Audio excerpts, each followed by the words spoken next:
My question to everyone, what are your opinions on the FIA calling the penalties for what many call hard racing, especially on the opening laps or a restart?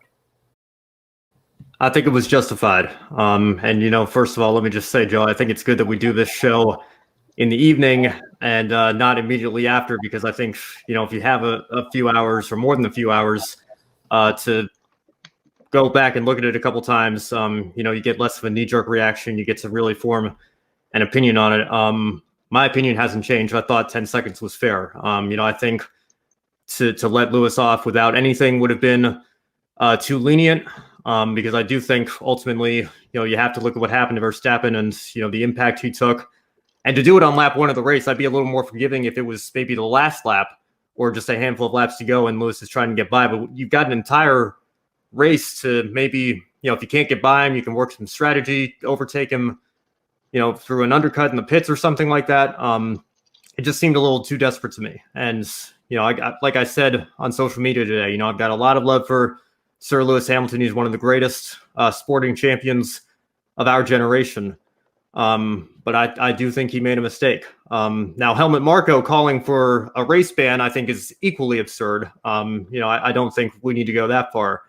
But Joe, you mentioned Verstappen moving over, Hamilton going in at a less than ideal angle. I think what people aren't realizing is that Verstappen rather was always ahead of Hamilton, and then Verstappen actually went back to the left to take the corner at the preferred racing line, and people are saying he turned in, but if you look at Lewis's onboard, and I think the F1 Live post-race show on YouTube showed the line that Hamilton was projected to take, Hamilton misses the apex, and that's the key thing. And actually, I want to read what the stewards' statement said as to why they penalized Lewis Hamilton. They said, the stewards reviewed video and telemetry evidence. Cars 33, Verstappen, and 44, Hamilton, entered turn 9 with car 33 in the lead and car 44 slightly behind and on the inside.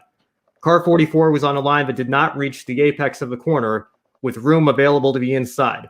When car 33 turned into the corner, car 44 did not avoid contact, and the left front of car 44 contacted the right rear of car 33.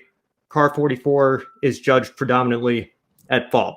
So you give Lewis a 10-second penalty, which, by the way, is the second most lenient penalty you could have given after only a 5-second penalty. And then, if you're a Lewis fan, I feel like you don't really have much you have to be complaining about at this point, because he goes on and comes back to drive through the field and win the race anyway. So, I think if you're a Hamilton fan, I get the argument that it was hard racing, and I think in a lot of ways, yeah, it was. But this is a dangerous sport, and when you look at what happened to Verstappen, the line Lewis was taking through the corner, I just feel like it was too risky.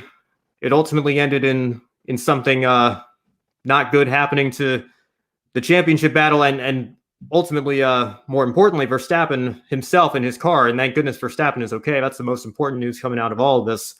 So, with Lewis getting a 10-second time penalty, I think it might seem a little bit harsh, but I think it was fair. And especially considering he won the race, I don't really see how you can complain about it. It looks like we've got some video of the incident here, so you can make a judgment call for yourself. The 10-second penalty was fair. I agree with what the FIA said and the steward said at Silverstone, and what a drive Lewis had coming through the field to win. It was incredible, and I think Max Verstappen will remember this throughout the championship. And to me, right now, the championship battle is on between Max and Lewis to see who comes out on top as the 2021 FIA Formula One World Champion. Well, I don't really have much to add to this conversation. I think you, Ben, and Adam have really said everything that I was going to say. I do think that it was a really fair penalty to give to Lewis Hamilton, and I'm really glad to see Max Verstappen is okay, because when he had that big off, I knew it was a really nasty impact, and I worried that he could be really injured. But Max did have to go to the hospital after the race, and since then he's been checked and released, and it looks like he's going to be okay, and that's the main thing after this. But like you're saying, Adam, I'm pretty sure Max Verstappen is not going to forget this incident, especially when these two are going to be racing closely together on track once again. Verstappen, very critical about Lewis Hamilton. Will this change how the two of them race each other with the remaining races for the Formula One World Championship? Well, Joe, like you said, I think Max certainly isn't going to forget this anytime soon. But, I think ultimately, they've already been racing very hard this entire year. I think back to when Hamilton and Rosberg came together at the Spanish Grand Prix in 2016, and Rosberg was being interviewed after the race and saying, or he was asked the question rather, how does this change your relationship and on-track battle with Lewis? And he just said, same as always. So I think if you're Verstappen now, I think you have to have the mindset that it's going to be very difficult for Lewis to and Mercedes to complain about anything that you do going forward that's within reason. Any bold moves that you take, I think they're going to have to respect. But I still think these two guys are going to be fighting all the way down to a checkered flag at the final race of the season, and I don't think that would have been any different had we seen something different today. What is Red Bull's strategy entering the Hungarian ring race? Yeah, I think it's very simple. Red Bull have to go out and win. And equally as important for the constructors, I think Sergio Perez has to go out and get a podium or at least come close.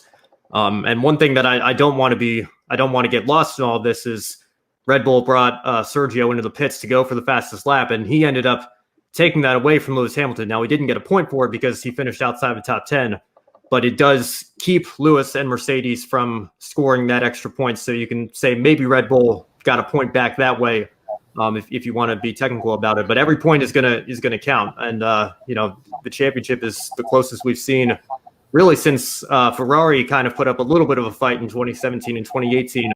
If you think back to those years, Vettel kind of led the first half of the season and then had some things not go his way, and Lewis and Mercedes overtook them and never looked back. So if you're Red Bull, I think you have to go into Hungary. Verstappen has to win the race. Perez has to be on the podium or close to it, like I said, in regards to the constructors, because if you don't, you cannot let Lewis and Mercedes take this momentum and turn it into something that they're going to run with the rest of the season, because if that happens, it's championship over. And really great point there, Ben, about that fastest lap. That 1 point could be the difference at the end of the season. It's going to be very close, and we'll be following it throughout the entire year.